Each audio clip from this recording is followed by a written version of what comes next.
આપણે કહીએ છીએ કે પ્રેમ આંધળો હોય છે। આ વાત ભાવનગરમાં સાચી પડી।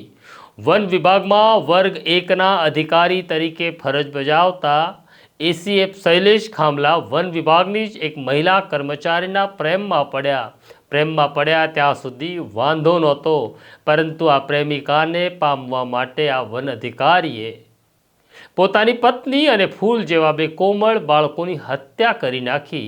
અને આમ આ રાક્ષસી કૃત્ય કરનાર શૈલેષ ખામલા અત્યારે જેલમાં છે અને ભાવનગર પોલીસે શૈલેષ ખામલા સામે તહોમતનામું ફરમાવી દીધું છે, એટલે કે ચાર્જશીટ કરી દીધી છે।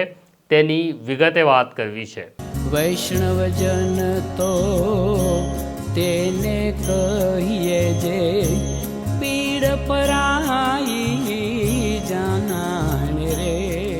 નમસ્કાર, નવજીવન ન્યૂઝમાં તમારું સ્વાગત છે અને હું છું તમારો પ્રશાંત દયાળ। કુદરતે બધું જ આપ્યું હતું, બુદ્ધિ આપી હતી, જ્ઞાન આપી હતી, પત્ની આપી હતી અને સુંદર બાળકો આપ્યા હતા, પરંતુ આ માણસ પ્રેમમાં પડ્યો। પ્રેમમાં પડવું એ ગુનો નથી, પરંતુ પ્રેમ પામવાને માટે આ માણસે જે રસ્તો અખત્યાર કર્યો તે હેવાનિયત ભરેલો હતો અને આ માણસનું નામ છે ભાવનગરમાં ફરજ બજાવતા એસીએફ શૈલેષ ખામલા। 3 મહિના પહેલાંની ઘટના છે। દિવાળીનો માહોલ હતો અને શૈલેષ ખામલાનો પરિવાર સુરત રહેતો હતો।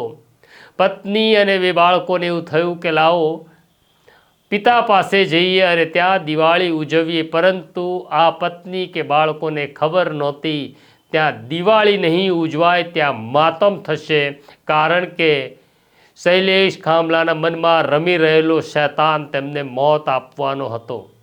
પત્ની અને બાળકો જ્યારે ભાવનગર પહોંચે છે ત્યારે શૈલેષ ખામલાએ પહેલાંથી જ પોતાના સરકારી ક્વાર્ટર્સ પાસે ખાડા ખોદાવી રાખ્યા હતા અને એક વહેલી સવારે તે સૌથી પહેલાં પોતાની પત્નીનું ગળું રૂંધાઈ જાય એ રીતના મોઢા ઉપર ઓશીકું મૂકે, શ્વાસ રૂંધે અને મોત આપે છે। ત્યાર પછી દીકરી અને દીકરાને પણ મોત આપે છે અને પછી પોતે જ ખોદેલા ખાડામાં તેમને દફનાવી દે છે। આટલો હેવાન માણસ કોઈએ જોયો નહોતો, પણ ભાવનગરે જોયો। આ હેવાનની ધરપકડ થાય છે, પોલીસને બાતમી મળે છે, મૃતદેહોને બહાર કાઢે છે, તપાસ આગળ ચાલે છે ત્યારે ખબર પડે છે કે જૂનાગઢમાં ફરજ બજાવતી એક મહિલા કર્મચારીના પ્રેમમાં આ સાહેબ હતા અને આ પ્રેમિકાને પામવા માટે તેમણે કહ્યું હતું, તું મને અપનાવી લઈશ ને? અને પછી શૈલેષ ખામલાની ધરપકડ થાય છે। પોલીસ પાસે જે પુરાવાઓ આવ્યા તેમાં આ બંને જણા નવો પાસપોર્ટ કઢાવ્યો હતો અને વિદેશ જવાના હતા, પણ તે પહેલાં શૈલેષ ખામલાનું કાયમી સરનામું ભાવનગરની જિલ્લા જેલ થઈ જાય છે। આ મામલાની તપાસ કરી રહેલી પોલીસે 86મા દિવસે ભાવનગરની અદાલતની અંદર તહોમતનામું રજૂ કર્યું, એટલે કે ચાર્જશીટ મૂકી દીધી છે। 1500 પાનાની દળદાર ચાર્જશીટ ભાવનગર પોલીસે મૂકી છે। ઇન્સ્પેક્ટર કુરેશીએ રજૂ કરેલી આ ચાર્જશીટમાં 70 કરતાં વધુ સાક્ષીઓના નિવેદન મૂકવામાં આવ્યા છે, જેમણે આ ઘટનાને અંજામ કેવી રીતના આપ્યો તેના મહત્ત્વના પુરાવા આ 70 સાક્ષીઓએ આપ્યા છે, જેમાં ફોરેન્સિક અધિકારીઓ પણ છે, વન વિભાગના અધિકારીઓ છે, રિક્ષા ડ્રાઈવર પણ છે, ડૉક્ટર પણ છે। આ બધા જ સાક્ષીઓ શૈલેષ ખામલાની વિરુદ્ધ જે નિવેદન આપવાના છે કે આપી ચૂક્યા છે। નક્કી આ કેસમાં શૈલેષ ખામલાને નિર્દયતાપૂર્વક હત્યા કરવાના મામલામાં સજા થાય તેવા સજ્જડ પુરાવા ભાવનગર પોલીસે અદાલતમાં મૂક્યા છે।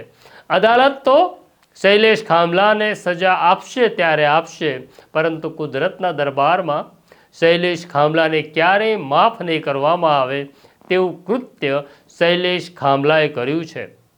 તો આ અંગે તમારો મત પણ કોમેન્ટ બોક્સમાં જરૂરથી લખજો। આ પ્રકારની ઘટનાઓ અમે તમારી સામે લાવતા રહીશું, વાત કરતા રહીશું। અત્યારે મને મારા સાથી ઉર્વિશ પટેલને રજા આપો એ પહેલાં અમારો બેલ આઇકોન જરૂરથી દબાવી દેજો। નમસ્કાર।